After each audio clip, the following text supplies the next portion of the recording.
I wake up in the morning, I thank the Most High. Husband, 7 kids, thought I stopped at 5. A roller coaster ride. German Shepherd by my side. Love the holidays. Come along for the ride. If you try to copy this and don't give me my props, I'm a train without brakes. Shawty can't be stopped. It's your mouth you dropped. It's the mic I drop. I do it all from an Android. No help, no gigs, no props, no team of yes men, not even a laptop. Let's go. It is 7 o'clock, and I wanted to go live to talk about this hair loss from chemo thing. Reason being, I saw a lot of videos where people talked about their hair loss with chemo, and I didn't see a lot of people discussing like really like how they really was feeling. They would just say like, this is how my hair fell out, or this is the reason why my hair fell out. I caught a couple of people saying like the different methods they used to cover their bald head and whatnot. So I'm just gonna rewind a little bit. From me being a little girl, I was always known as the one with the thick ponytails, the thick hair, but I was never really a hair person. I was never really a materialistic person. I just was a type of person that was like always wanting to just have fun. I didn't care about my hair. I didn't care about like what name brand I had on or nothing like that. So yeah, I was a wild child. I guess you could put it like that. Hey, Easy Street with you. I got my water right here. Every time somebody come into the room, I'm gonna take a sip of water, y'all. So Easy Street with Jen, this one's for you. Alkaline water, that is. But yeah, when I was a little girl, people used to always compliment me on my hair. Your hair's so thick, your hair's so long, and I was like, thank you. Okay. But I didn't like fooling with my hair. I didn't like when my mom would comb my hair. My mom used to pull up the dining room chair into the living room and like comb my hair in sections. All things me. I gotta take a sip of water. Every time somebody come in the room, I gotta take a sip of water. I have gotten so much better with drinking the water. All things me, I have really been, just cheering you on from a distance. I don't know you personally, but I feel like I know you. So I just be like, she got this, she got this, she got this. But like I was saying, like, when I was little, people always talked about my hair, but I never really paid much attention to my hair. I didn't think it was a big deal. I hated getting it combed. I hated getting it greased to the scalp. I hated going to the beauty salon. All that good stuff. I hope you feel the energy because I really be cheering for you. I really be pushing for you like you got this, girl. So I'm glad you could feel it. So my mom, when she used to comb my hair, I gave her a hard time. I'm not even gonna tell no story, y'all. I gave her a hard time. I used to like hold my head in the direction she was trying to comb it. So even though it was counterproductive, but So once I started going through this whole cancer treatment,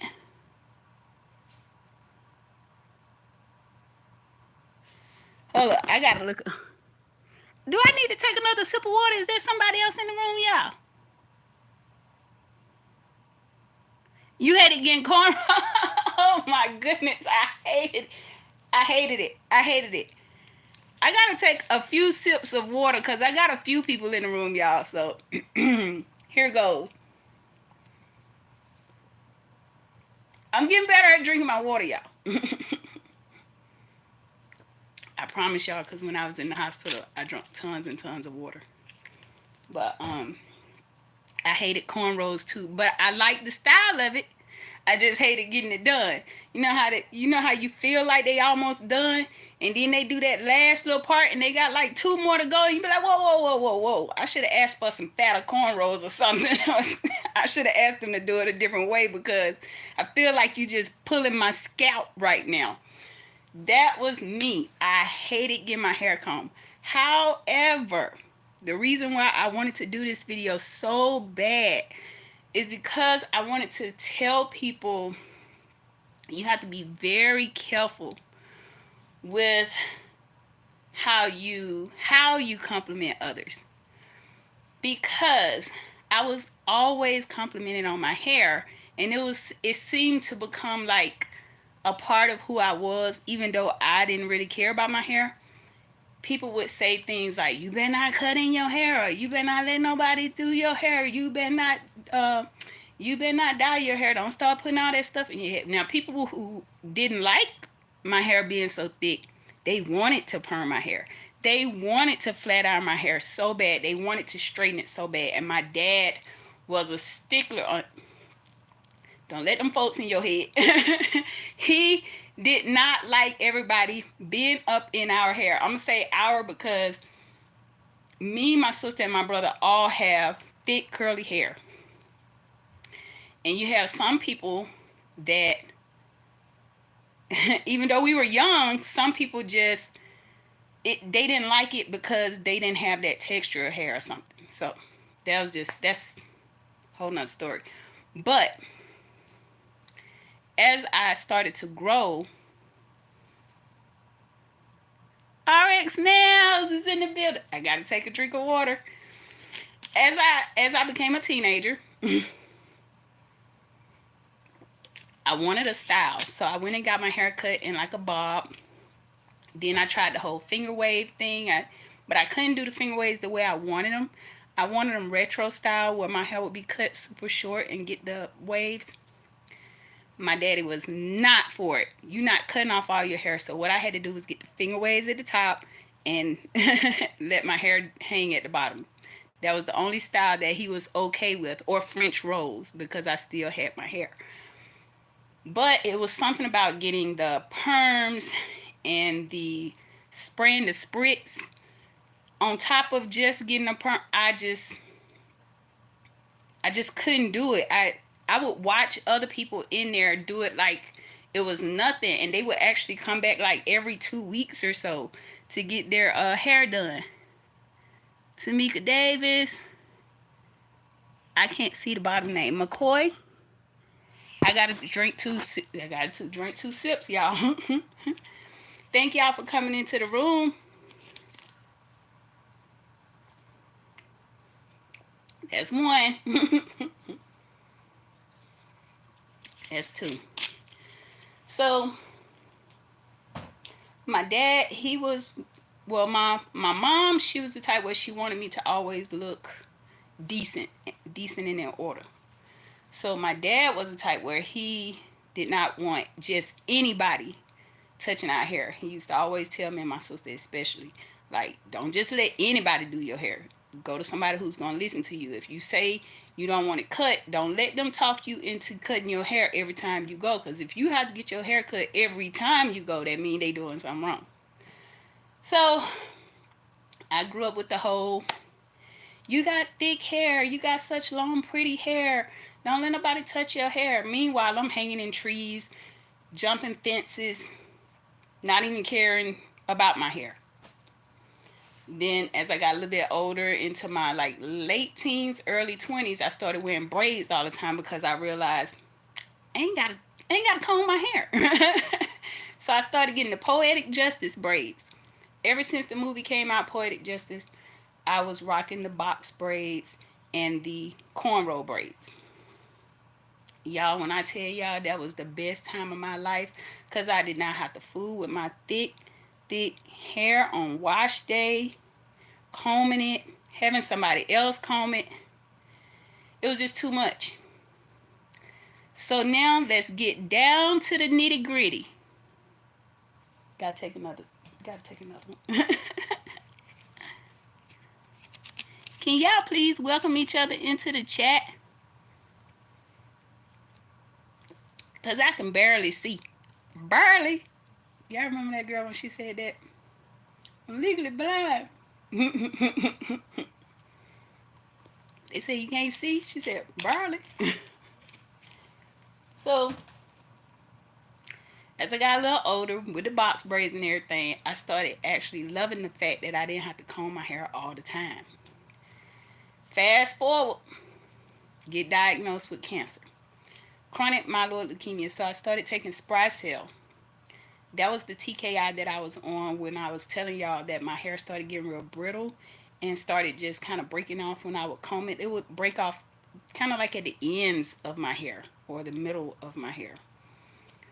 So I think that kind of prepared me for hair loss. I don't know if it was a mental thing or what, but once I started noticing, I was just like, well, there's my hair. My hair is starting to be affected. And then when the cancer got more aggressive, and now I have acute myeloid leukemia, as soon as I got into the hospital, that was one of the things they warned me about. They was like, we're about to put you on an aggressive chemo regimen. And they gave me a list of side effects that I may receive from these treatments.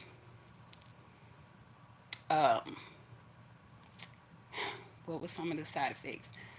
Being tired, lethargic. I think that's like the same thing, but whatever. Y'all get what I'm saying. Um, they were saying I was going to lose my appetite, and I was also going to be like vomiting. Sorry if this is TMI. Hello, welcome to the chat. But they also told me that between day 4 and 10, I would start losing my hair. Y'all, that first week of treatment, I didn't feel anything. I did not feel nothing. I was still walking the halls. I was still eating as usual. I was still sleeping in, my normal way or whatnot.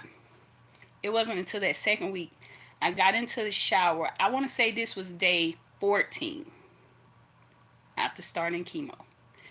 So I was thinking, if it haven't happened while I'm on chemo, it's probably not going to happen.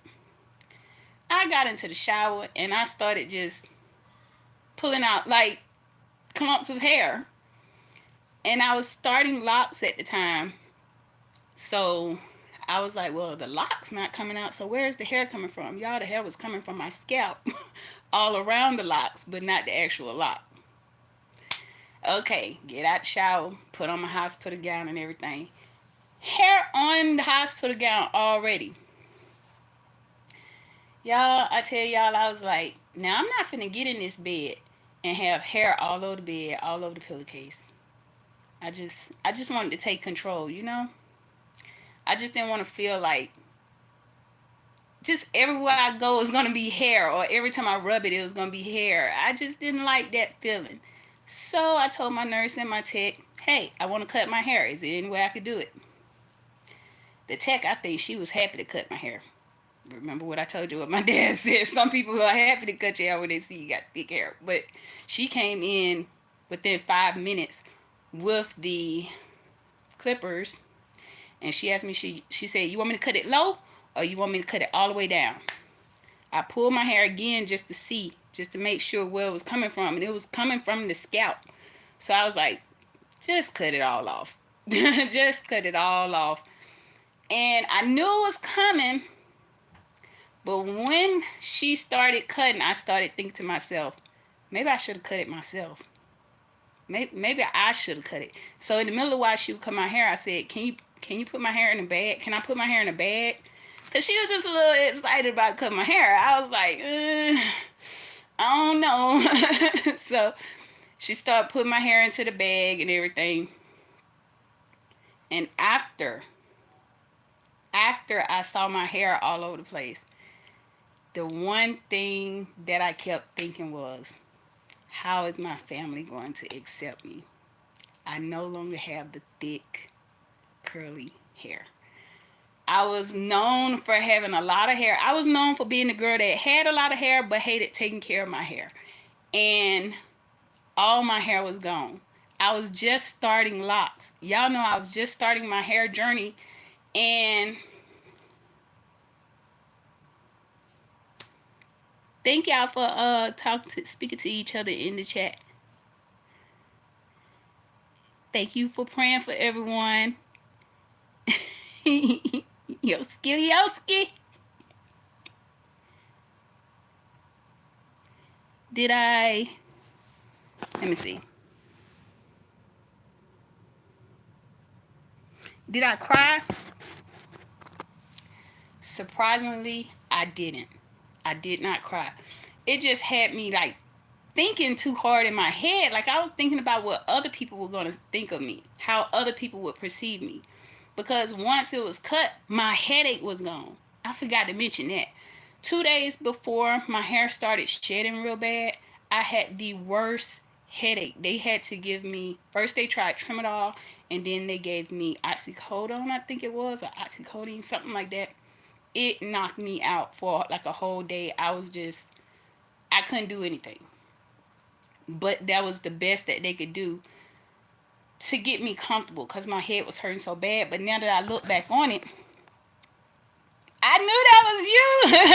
I said, yo, Skilly, yo, Skilly. My sister's in the chat, y'all.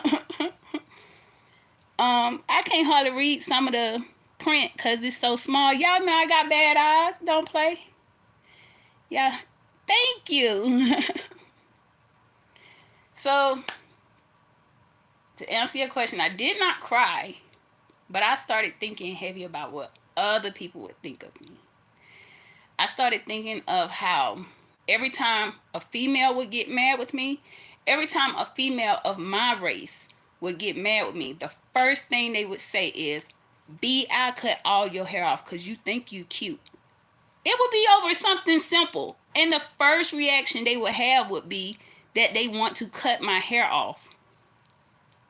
I could be at work and I could say, the manager is calling you at the back.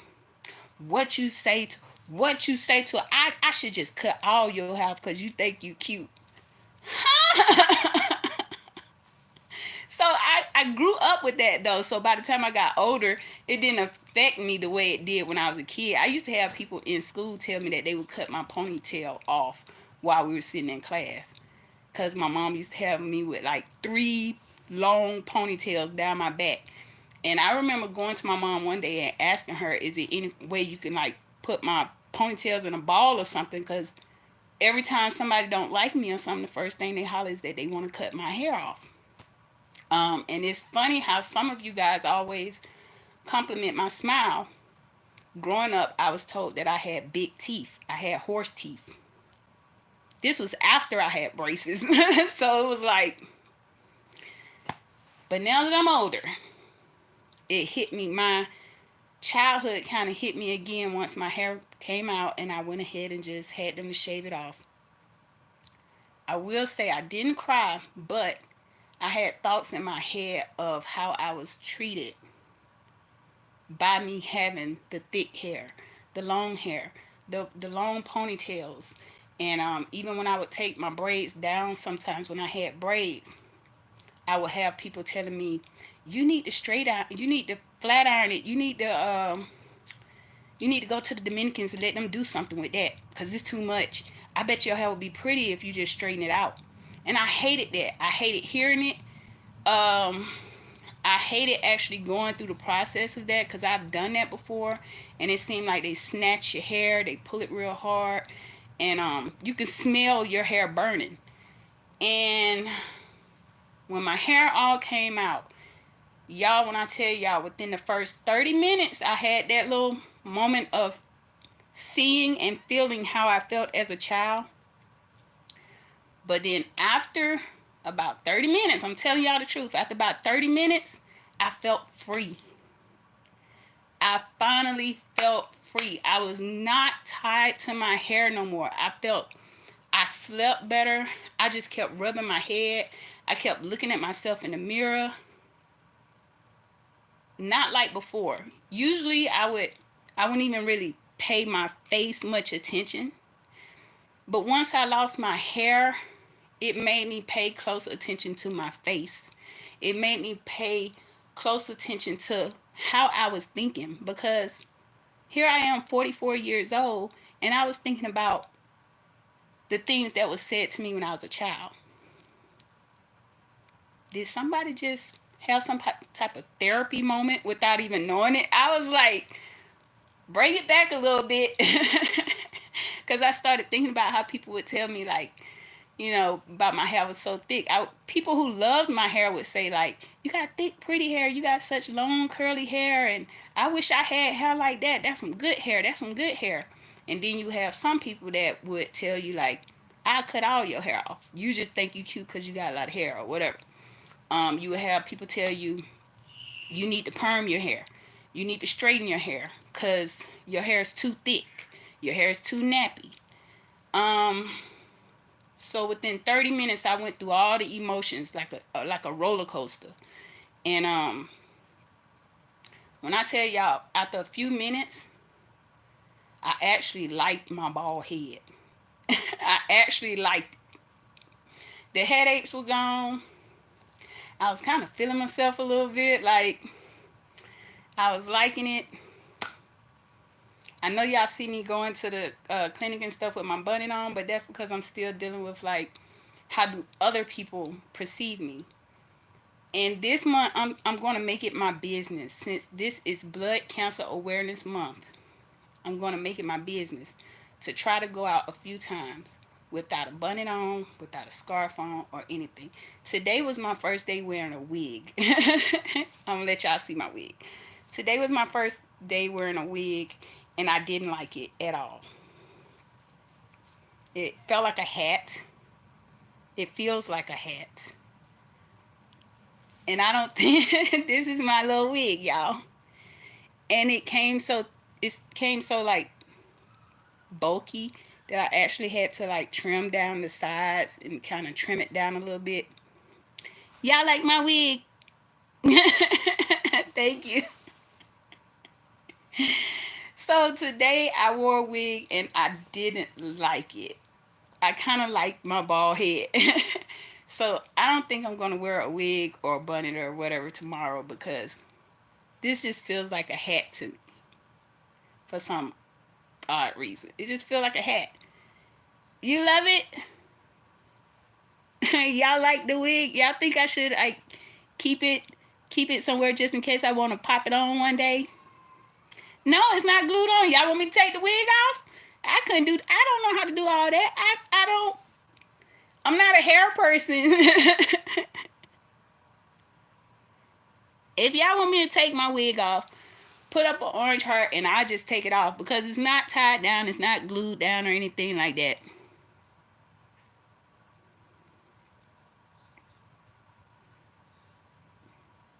You say 1 for the wig and 2 for my bald head. You want to see the bald head. 1 for the wig, 2 for the bald head, or put up the orange hearts for the bald head. Thank you. I feel I feel better with my bald head. Thank you. Y'all gonna make me cry. I'm a crybaby. So let's just get that out of the way. I'm a crybaby. So it looked like the orange hearts, the bald head is winning. Steve, like on Jerry, that became Steve's show. He got his own show out of that. Oh, love, one of my babies crying. You think bald is beautiful? I just be noticing how people stare at you when you bald. Y'all want to know the weirdest thing though? A lot of people around me did not take my cancer seriously until I was bald. Ain't that weird? So y'all want me to go bald? So I thought that was weird too. Like I've been living with CML now for over a year, and like I said, my hair was brittle and kind of doing its own thing, but it never like just fell out. So I would tell people that I'm tired or I'm having a rough day, and they just didn't care, like, because it didn't show that I had cancer. So now that they can literally see it, I think it's a little different now. But I'm still a little about the public stares. I shouldn't because I be at the cancer center, y'all. But it still feel like you could feel people staring at you. So That's what I'm dealing with now.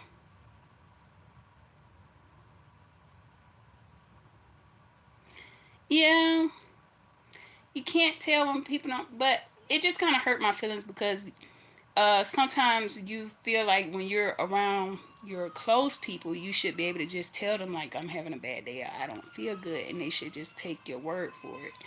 Um, but having CML, it's hard for people to understand like, well, why is she still working? Why is she still up dancing? But it's like one of the nurses explained to me, it's like, no, one of the doctors explained to me, it's like having a battery. And like somebody who's healthy may have 100% battery at the beginning of the day, and they can dwindle that down by the end of the day. Somebody like me, I'm starting off in the morning with maybe 25% of battery. So by the time it gets to the evening time, I will be wiped out.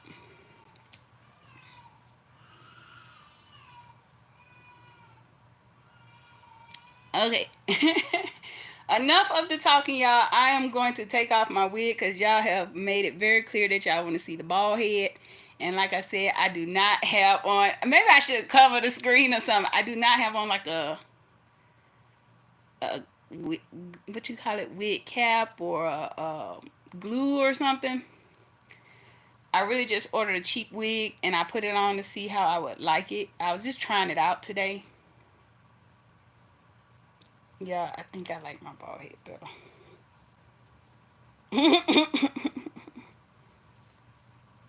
I do have on one of the other little wig cap thingies. But there's my bald head. Now I'm feeling a little greasy. And my hair is starting to grow back, which I kind of don't like because I wanted to do my henna art while I'm bald. So thank you. This is my chemo head. And I think it did something. I think it did something positive for me to lose my hair because I started to really reflect on like my childhood. I started to reflect on the fact that some people identify me by my hair. And I was just always known as the girl without a thick hair, and now I have no hair. So I'm pretty sure that people who don't like me are probably rejoicing right now, but it actually feels good. It actually, y'all, to be able to get up in the morning, take a shower, and just kind of moisturize, that's the best feeling. Another thing I kind of didn't like was the fact that I had just started my lock journey. I had just started my lock journey, and this hit, and I started to take a stronger chemo. I've been wanting to start locks for over 10 years now.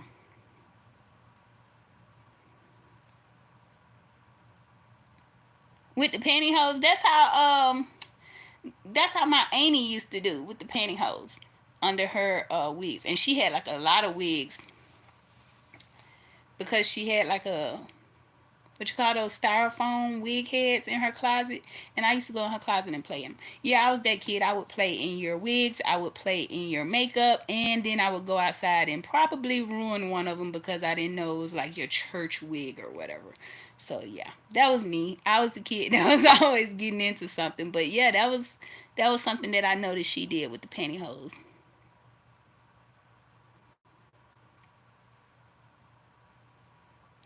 Yes, yes. It's like I was being held down by my um by what other people saw in me. Yeah, Bimbo be like the other day. Bimbo had on like a black and white shirt, I think it was, and like a mini skirt. No shorts that day, but one day Bimbo was in the store and had on like the mini skirt. The style is there. The style is there. But I'm not gonna hold y'all long because I gotta go to my other caregivers, and we are gonna talk about that in another video. Having AML, yes, you have to have a line of caregivers because after my bone marrow transplant, I'm going to need even more help. So, yeah, we'll talk about that in another video. But today, I just wanted to talk about my hair and how I really felt about losing it. And to be quite honest, I wasn't sad about losing my hair. I was more anxious and more worried about what other people would think of me. Since a lot of people just identified me for my hair. A lot of people just knew me for my hair. You got such thick hair. You got long hair. Oh my God.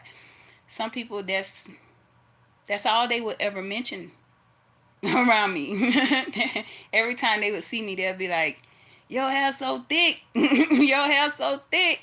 I wish I had thick hair like that." They would say stuff like that, and I just laugh it off because I used to say like, no, you don't, but I stopped saying that because you never know. Some people who have thick hair don't want the thick hair. Some people who have thin hair don't want the thin hair. So I stopped saying that. I used to say, you don't want this hair, because they might do for real. But they might be okay with the the tender headedness. I was tender headed, so I ain't like it. J3. Now if I don't see no other name pop up, I know I see J3 somewhere down in there. How you doing? I'm taking a swig of water every time I see somebody new come into the chat. J3, I'm doing so much more better than the last time I went live. You know, I was having a hard time, could barely talk and everything, but can't shut me up now. Hey. I just feel like if the chemo had to take my hair in order for me to have a second chance, in order for them to help me, I'll take it. I'll take it. Those philosophers said, you're exactly where you're supposed to be and on the path that you're supposed to be on to get to where you're going. And that's the way I feel. Like I'm where I'm supposed to be to get to where I'm going. My goal is on and focused on being better. I want to be completely better. And I want to feel better. And if this is a part of that journey, if this is a part of the healing process, I'll take it. I'll take it, bald and all. Nobody talks about you lose hair everywhere, even in your nose. So that was a whole ordeal because I had to deal with nosebleeds and stuff. Ray of sunshine. I had to deal with nosebleeds in the hospital. Did I just drop my top? Anyway. I had to deal with nosebleeds in the hospital. And I had to deal with runny nose. Because I lost the hairs in my nose. I lost hair everywhere but my eyebrows and my eyelashes, which is weird. I lost hair everywhere but my brows and my lashes.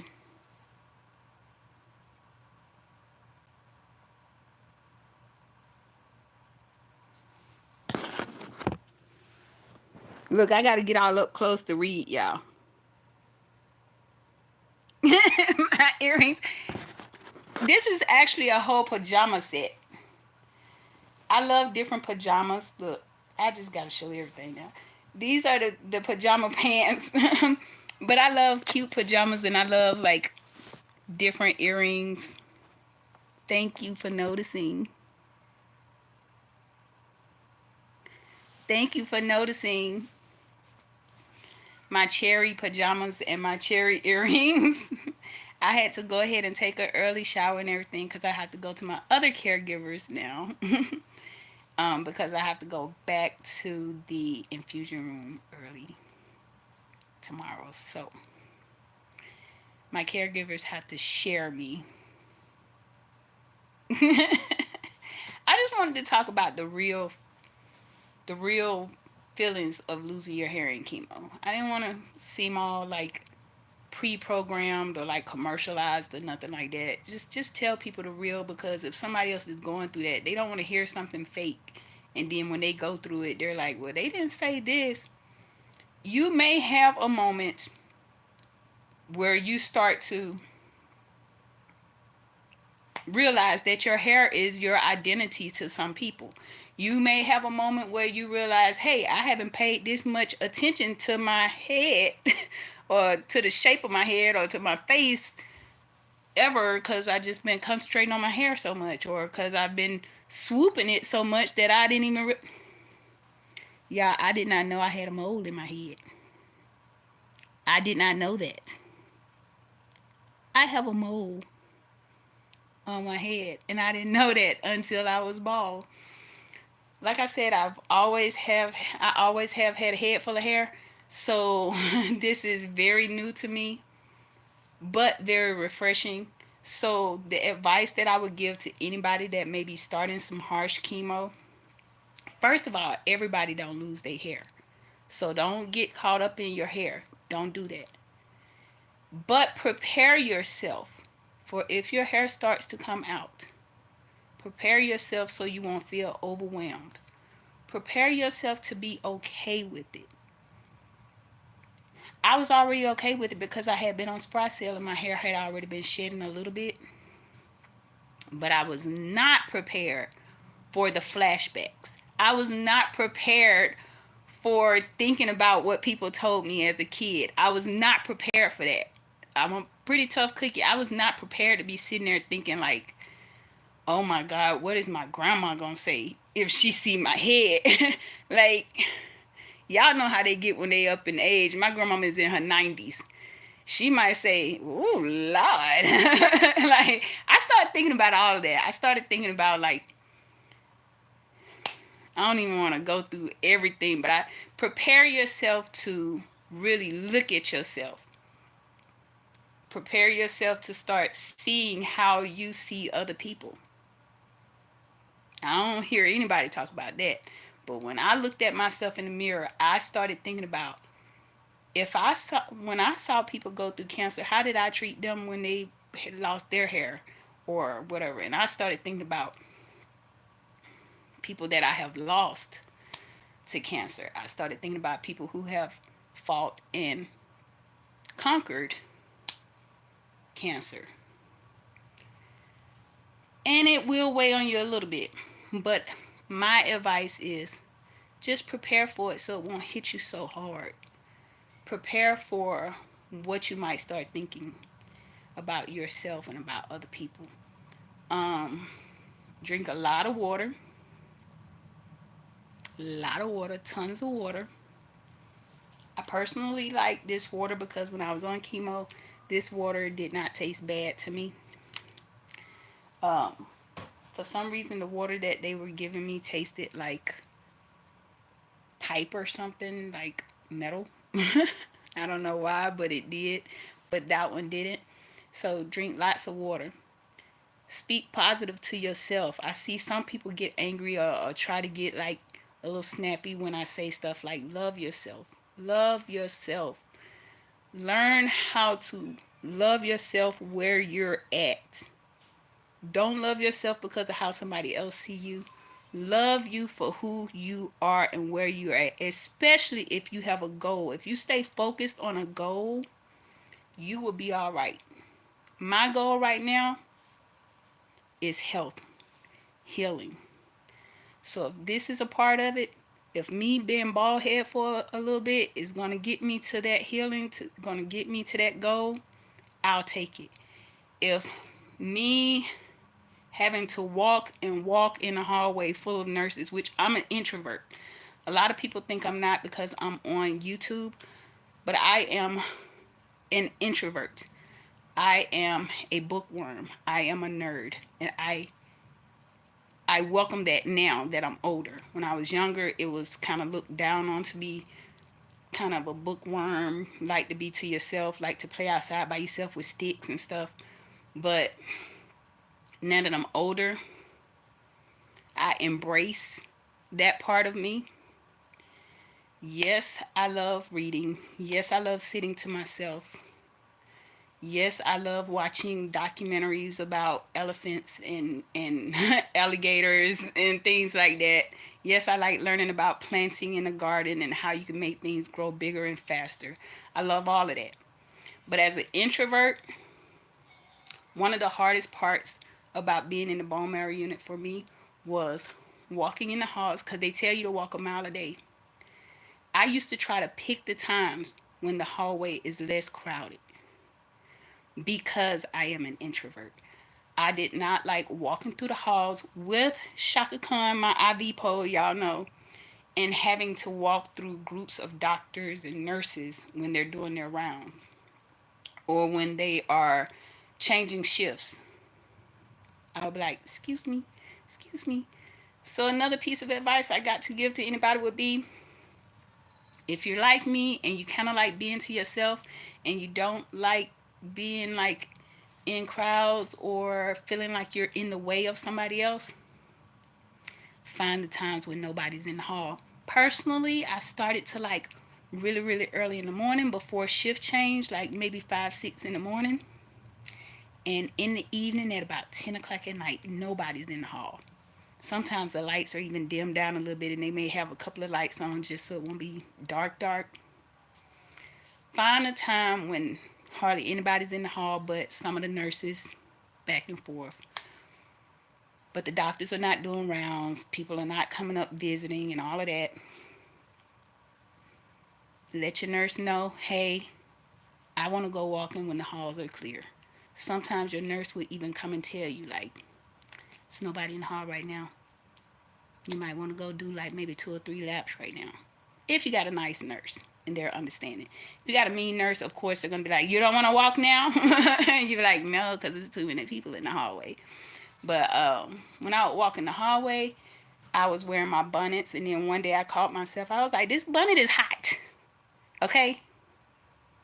And I kind of like my bald head. So if anybody else don't like it, that's their problem, because this thing is hot and it's sweaty. And then your bald head be all sweating and stuff when you get back to the room and you go pull the bonnet off and it's just sweat dripping all down your bald head. So eventually I got to the point where I stopped wearing my bonnet when I would walk the halls. Surprisingly,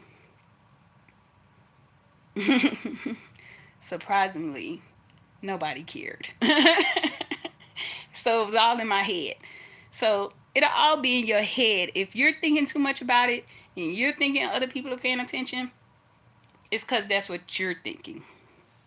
Nobody cared. I don't know if it was because I was on the bone marrow unit floor or what, but if anything, they would be waiting for me to come out the room to see what kind of pajamas I had on that day, because I always had on like a different kind of pajamas or something that was different, like my earrings or something. So if you're an introvert like me and you don't want to be in hallways with everybody and their mama, then pick a time when nobody's hardly in the hallway. Do not go out in the hallway while those doctors are on their rounds, because you're going to run into groups of doctors and groups of nurses, and you're going to have to kind of be like, excuse me. The doctors don't care because they the ones that want you to walk, so they're going to be like, they'll move out the way. You got some people who are act like you are in their way, but you're supposed to be walking. So, but my bald head, the hair is starting to grow. And I wish I was at the point where I'm at now when I was there, because I really would be walking the halls now, like not wearing scarves or bonnets. I wore scarves and bonnets and beanies all the time. Like my little beanie, I would wear it. And for some reason, I felt like this made me feel a little bit more comfortable, because I didn't want everybody staring at my bald head. But even it started to get hot. So I was like, bump it. I'm hot. I'm sweating. If y'all don't like it, that's your problem. I'm free now. I feel free. I feel happy.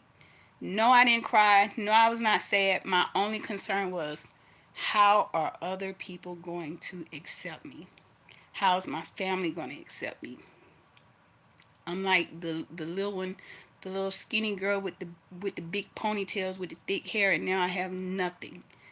Nothing. And guess what? Thank you, Sandra D. I know I see your name. I didn't even know you was in here. Thank you. And we are praying for you, Sandra D, your speedy recovery, your healing. But with that being said, y'all, I gotta go because I gotta go to my other caregivers. Sandra D, I miss her doing her videos, her lives. But I understand, I completely understand because you are recovering right now. Just let us know when you are ready to come back and we will be right there. So that's all, y'all. Until next time, gracias por ver. Thanks for watching. Adios. Bye. Bye, everybody. Oh, Lord.